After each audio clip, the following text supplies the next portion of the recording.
Hello everyone, welcome back to my channel study only science. मेरे channel पर आप सभी विद्यार्थियों का बहुत बहुत स्वागत करती हूँ। और आज का हमारा टॉपिक है चालुक्य वंश का सार, और उसके हम कुछ वस्तुनिष्ठ प्रश्न भी कराएंगे, जिससे ये टॉपिक आप लोगों को बहुत ही अच्छे से समझ में आ जाएगा। तो इसका सार पहले जानते हैं और फिर उसके बाद हम एमसीक्यूज करवाएंगे।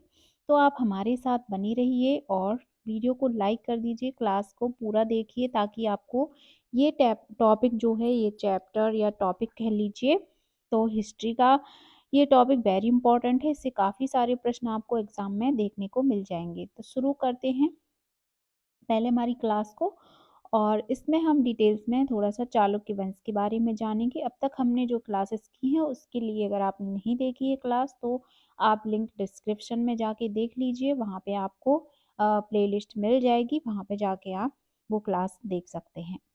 तो आज का हमारा जो टॉपिक है चालुक्य वंश का, उसको शुरू करते हैं। बादामी चालुक्य 543 से 753 तक, बेंगी चालुक्य को पूर्वी चालुक्य कितने तक चला, ये 624 से 1189, और कल्याणी चालुक्य को पश्चिमी चालुक्य, मतलब कल्याणी चालुक्य कह लीजिए या पश्चिमी चालुक्य कह लीजिए, तो ये 975 से 1200 ईस्वी के नाम से भी जाना जाता है। ये यहाँ पे इन लोगों का प्रशासनिक समय लिखा हुआ है।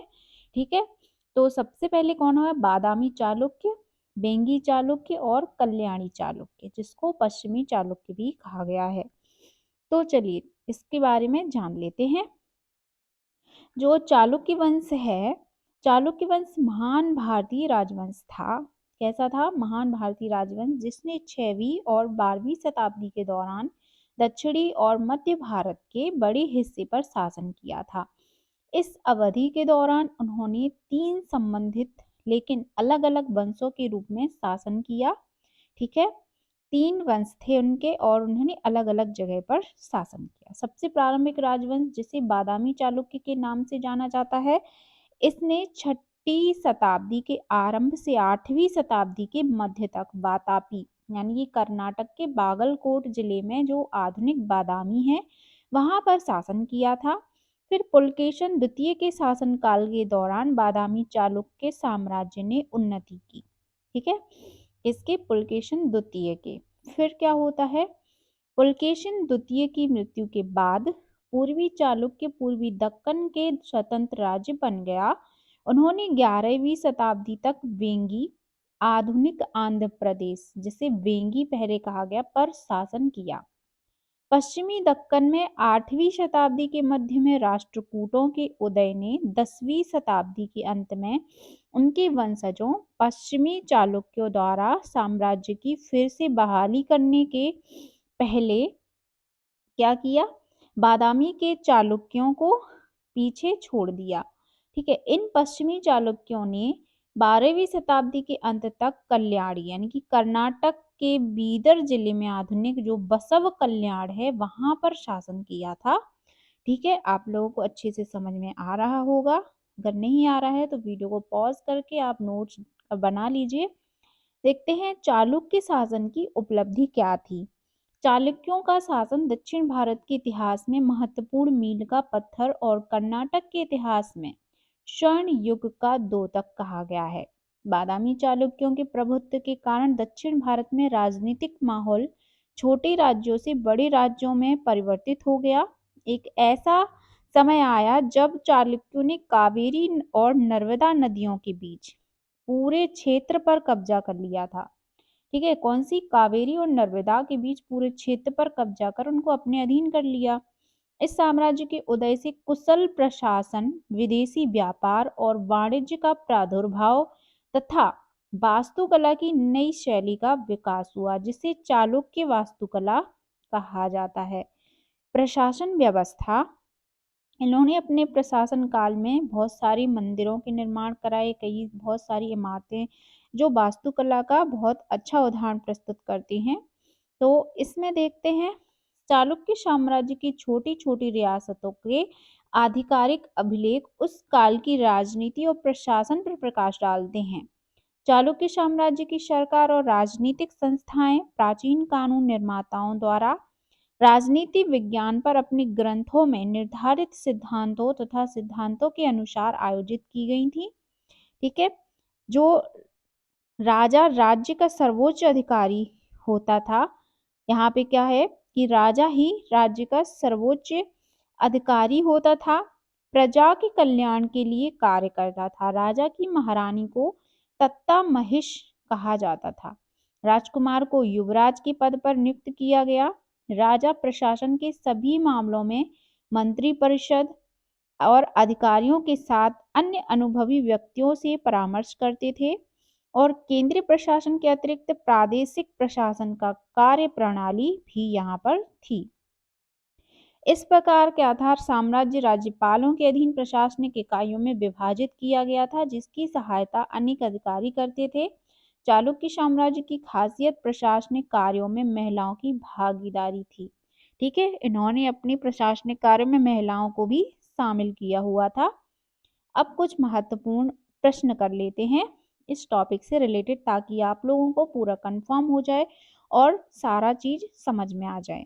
तो पहला प्रश्न है, निम्नलिखित में से कौन बादामी के चालुक्य राजवंश का संस्थापक था? तो इसका आंसर है पुलकेशिन या पुलकेशी प्रथम। ठीक है, जो बादामी के चालुक्य राजवंश का संस्थापक है।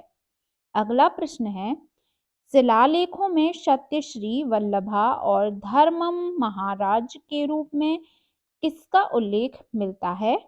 तो यहाँ पर शिलालेखों जो नाम है सत्यश्री वल्लभा और धर्मम महाराज, तो यहाँ पे किसका उल्लेख मिलता है? पुलकेशी प्रथम का। ठीक है, इन अभिलेखों में पुलकेशी प्रथम का उल्लेख मिलता है। अगला प्रश्न है, स्वर्ण सिक्का जारी करने वाला दक्षिण भारत में पहला शासक कौन था? तो दक्षिण भारत में स्वर्ण सिक्कों को जारी करने वाला जो पहला शासक है वो था पुलकेशी द्वितीय। इसका नाम था पुलकेशिन द्वितीय। नेक्स्ट प्रश्न है, निम्नलिखित में से किस अभिलेख से ये पता चलता है कि चालुक्यों के सामंत जो दंती दुर्ग या राष्ट्रकूट ने कीर्तिवर्मन द्वितीय को पराजित किया था? तो किस अभिलेख से ये पता चलता है? तो इसका आंसर है समनगढ़ अभिलेख।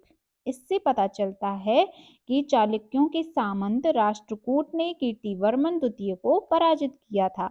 अगला प्रश्न है, निम्नलिखित में से किस चालुक्य शासक के शासन में विपक्ष जो प्रसिद्ध विरूपक्ष मंदिर है, लोकेश्वर मंदिर जिसे कहते हैं, और मल्लिकार्जुन मंदिर बनाया गया था? तो किस चालुक्य शासन के शासक काल में बनाया गया था?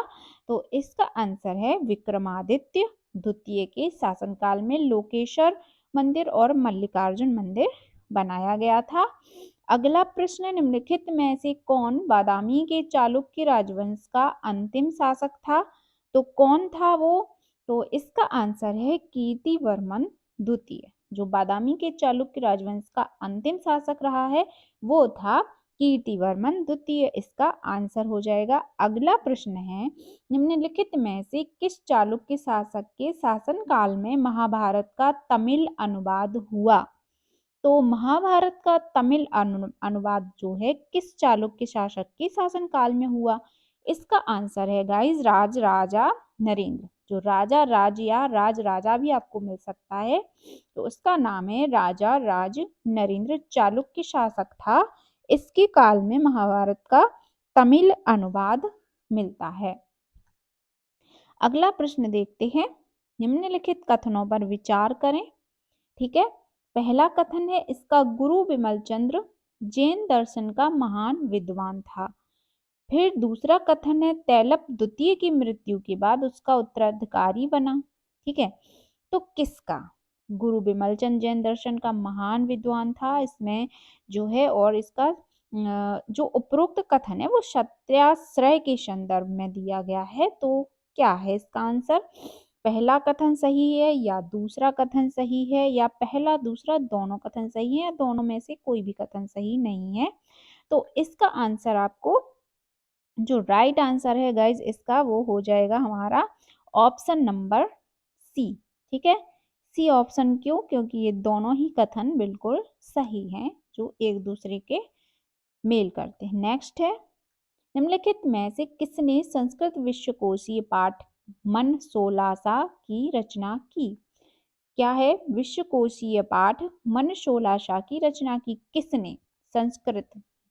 तो इसका आंसर है गाइस कि जो सोमेश्वर तृतीय है उसने विश्वकोशीय पाठ मन सोलासा की रचना की थी। नाम है उसका सोमेश्वर तृतीय ने।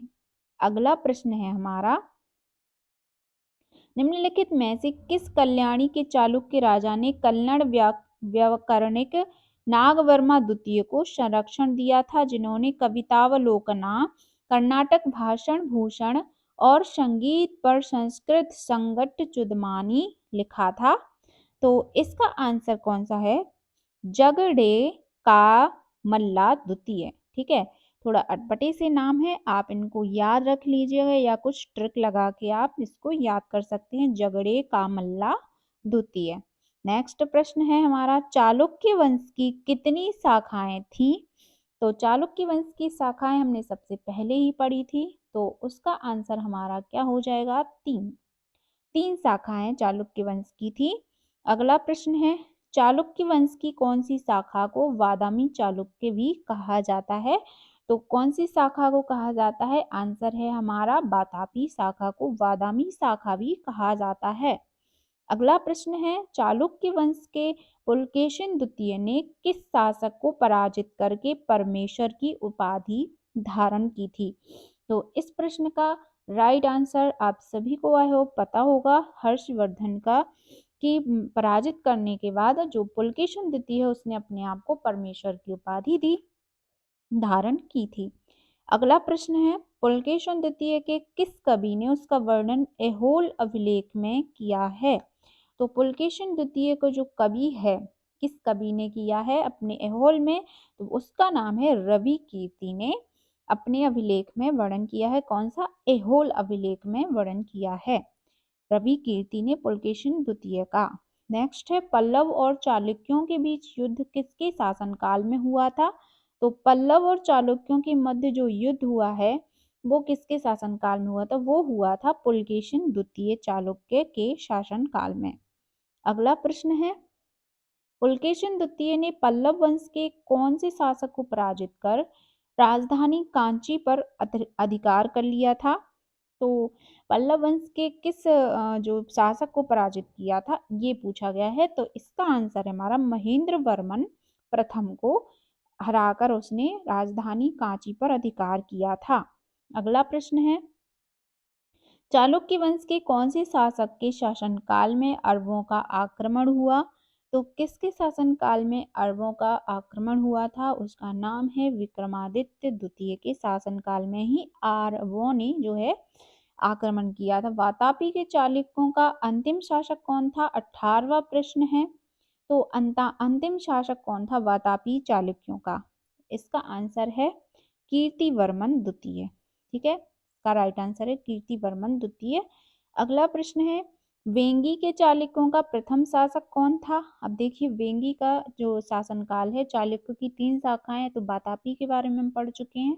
वेंगी का जो चालुक्य का प्रथम शासक था उसका नाम बताना है यहाँ पे, वो था विष्णुवर्धन। ठीक है, प्रथम शासक है विष्णुवर्धन।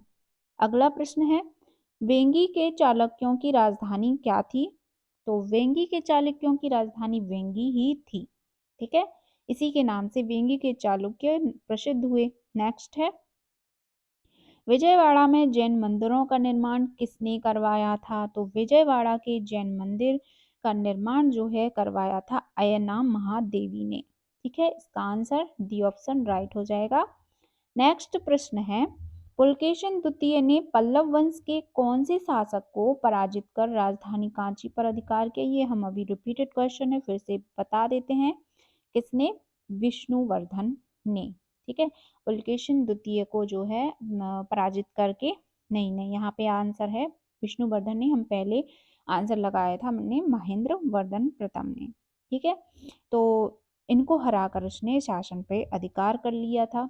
अगला प्रश्न देखते हैं हमारा, कल्याणी के चालुक्य वंश का अंतिम शासक कौन था? तो कल्याणी के चालुक्य वंश का अंतिम शासक था तैलप तृतीय। कल्याणी पर जो हम वातापी पढ़ा था और वेंगी पढ़ा है, उसके बाद तीसरा जो वंश है वो चालुक्य वंश का शाखा है कल्याणी, उसका जो अंतिम शासक रहा है वो है तैलप तृतीय। अगला प्रश्न है कल्याणी के चालुक्य वंश का संस्थापक कौन था? तो कल्याणी के चालुक्य वंश का संस्थापक अंतिम शासक का नाम पढ़ लिया है हमने, तैलप तृतीय। तो यहाँ पे जो संस्थापक है कल्याणी वंश का, उसका जो नाम है तैलप द्वितीय। इसने यहाँ पे चालुक्य वंश का, कल्याणी के चालुक्य वंश का संस्थापक किया। नेक्स्ट है कल्याणी के चालुक्य वंश की राजधानी इनमें से क्या थी? राजधानी के बारे में भी पूछ लिया जा सकता है, तो इसकी राजधानी आप जान लीजिए कल्याणी ही थी। ठीक है। नेक्स्ट प्रश्न है कल्याणी के चालुक्यों में कौन से शासक के शासनकाल में साहित्य तथा शिक्षा के क्षेत्र में अधिक विकास हुआ? तो किसके शासनकाल में साहित्य और शिक्षा का अधिक विकास हुआ? कल्याणी के चालुक्यों में। ठीक है, तो इनमें से उसका जो नाम है, राइट आंसर है विक्रमादित्य षष्ठ, यानी कि छठवा, विक्रमादित्य छठवा। नेक्स्ट प्रश्न है हमारा विक्रमांक चरित्र की रचना किसने की? तो विक्रमांक चरित्र की रचना जो है विल्हड़ ने की है, और ये बहुत ही बार प्रश्न पूछा जा चुका है, तो इसको जितना भी आप वी लगा सकते हैं लगा लीजिए। किसी भी एग्जाम में आपको इससे रिलेटेड आपको जरूर प्रश्न में देखने को मिलेगा। अगला प्रश्न है, ये भी बहुत ही ज्यादा इम्पोर्टेंट है, मिताक्षरा टीका की रचना किसने की है? तो मिताक्षरा, अगर आप जो चालुक्य टॉपिक से रिलेटेड कोई भी प्रश्न बनता है तो ये पहला जो पहले हम ऊपर करवा चुके हैं, बिहबबाला, मिलड़ और मिताक्षरा टीका, इन दोनों से बहुत ही ज्यादा प्रश्न पूछा जाता है। नोट डाउन करना है तो कर लीजिए। 28वें प्रश्न का आंसर आपको बता देते हैं, विज्ञानेश्वर ने की थी इसकी रचना, मिताक्षरा टीका की। तो ये थे आज का हमारा टॉपिक चालुक्य वंश का, जो कि यहीं पे फिनिश होता है, और इसके हमने वेरी इंपॉर्टेंट प्रश्न आपको करवा दिए हैं। तो आई होप आपको क्लास अच्छी लगी हो। क्लास अच्छी लगी है तो लाइक ज़रूर करके जाइएगा गाइज। मिलते हैं नेक्स्ट टॉपिक में।